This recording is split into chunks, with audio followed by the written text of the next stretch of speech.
Hey guys, what's up? It's Kaz here today, and we have 4 more days until we get to America, so very soon you'll start to see my check-in day, my vlogs, traveling around America and everything like that. But for today's video, we're going to be doing the 3rd installment of this visa series types of videos, and today's video we're going to be talking about the visa interview. Now I know about 2 weeks before I went in for my interview I was really nervous.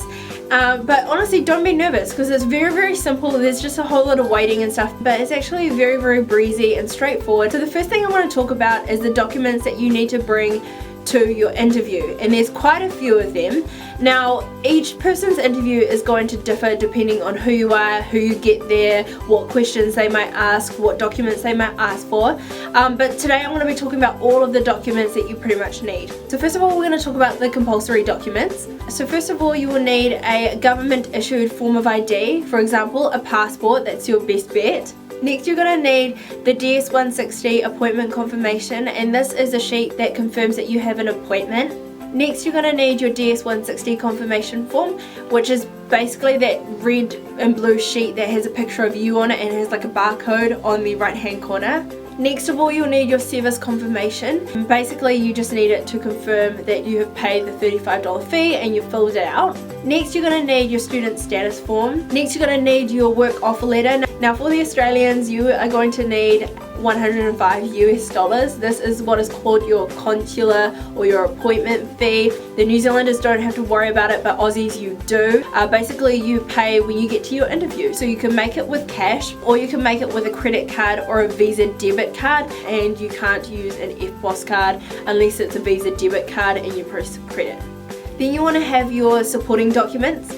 So these are documents that are not necessarily needed, but some people ask for them, and if you don't have them, you have to go home, email it back to them, and it just takes a whole lot of time. So it will save you a lot more time if you take these with you. Now, I didn't get asked for them, but I definitely recommend being over prepared than under prepared. So first of all, you need a proof of graduation if you've graduated. You will need a bank statement or a utility bill, and the bank statement is to show that you have the money that's required under your visa, which was $300 US. So the second thing that you need to do is you need to find your US consulate on the day. Make sure you arrive ahead of time. So in New Zealand there is only one consulate that you can have an interview at, and that is in Auckland. It is in the Citigroup building and at Britomart in the city. So pretty much for anyone who's coming from anywhere else, catch a bus or a train or even a ferry to Britomart or to the city. I'll show you with my arms, I guess. So here's basically Queen Street. Here is Britomart on the corner at McDonald's, and here's the viaduct, like the water here. Right here is where Citigroup is. So basically, if you're walking down Queen Street to Britomart, it's the first street off. So basically, before you hit the McDonald's and Britomart, you turn right. So it's between the post office and Kiwi Bank, which is the same building, and Esquires, which is a cafe that Rebecca used to work at. It's on level 3 of the building, so you need to catch the elevator from ground 0 to level 3. Now, if you do get confused, my mum spotted an American flag. It's pretty big. But it's on level 3, so you have to actually look up at the buildings. Now you have to arrive 15 minutes before your appointment. However, if you are scheduled for the first appointment, then there's probably no point in waiting 15 minutes before, because it's like you're waiting 15 minutes before to get into a building that's not even opened. So you have to get there 15 minutes before your appointment. However, when I got there 45 minutes before my appointment, the room was packed, so I definitely recommend going around that time. So what this basically means is that your appointment doesn't actually go at the time that it's supposed to be scheduled for, if that makes any sense. Like, it just depends where you are in line or in order of that line. So the first thing that you need to do is go through security. So in this line I waited for about 30 minutes. So basically it looks like the front of an airport. It looks like you've walked in to a place that is like America or something, because literally it's just like all security and there's like American flag and some kind of eagle thing. It's quite intimidating when you walk in, but it's okay. So the first step that you need to do is what is called security. So it is what it says it is. You reach the security guards, and first of all you need to show them your passport, so you are who you say you are. Then you need to give them your valuables, so your phone must be turned off.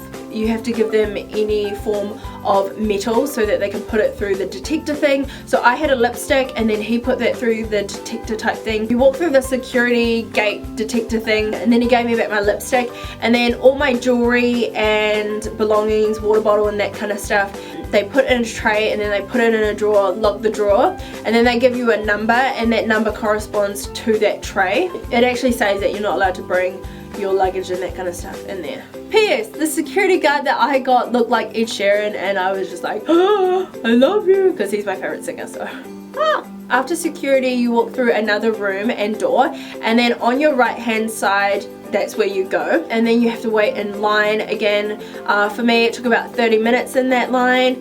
Then you get up to a window. I think there were about 3 or 4 windows. So she first asked for my passport and then for the rest of the forms. First of all, you need to do your fingerprints. So you do your left hand fingerprints, your right hand fingerprints, and then your thumb fingerprint. Now I think that she was doing it to save time, but for me she didn't ask for specific forms of documents. She just asked for all of them, and I was like, oh, which ones do you want? And she was like, all of them, like just give me whatever you've got, pretty much.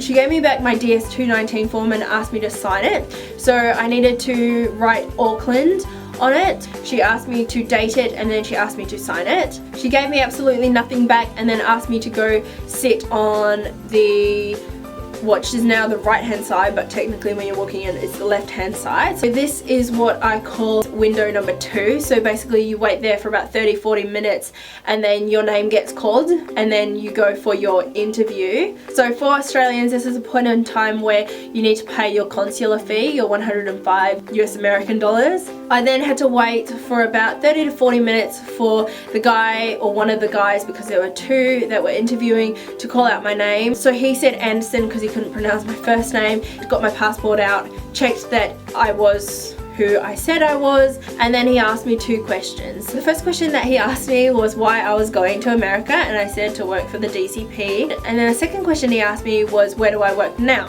And that was pretty much it. That was my interview. I was waiting for him to interrogate me and ask me some very serious and real questions, but that's all that he asked. He was a really nice man, and basically the whole interview, which probably was like 5 minutes and everyone else probably got like 1 minute, was just me and him talking about the program. So step number 6 is to grab your valuables. So this is very simple. Basically you walk out and you make sure you have that little yellow slip that they give you. So I went out the third door. There's like a security gate thing that you open, and then you just stand there and wait for the security guard who's doing his job that he was doing with you to other people, and then when he comes to you, you hand it to him and then he gives you your belongings and then you leave, and that is the end of it. It's very simple. There's just a whole lot of waiting. Altogether my interview process wait time took about 1 hour and 30 minutes, and that was actually short. But after that your visa is done. Yeah, so I'm just going to quickly talk to you guys about receiving a visa.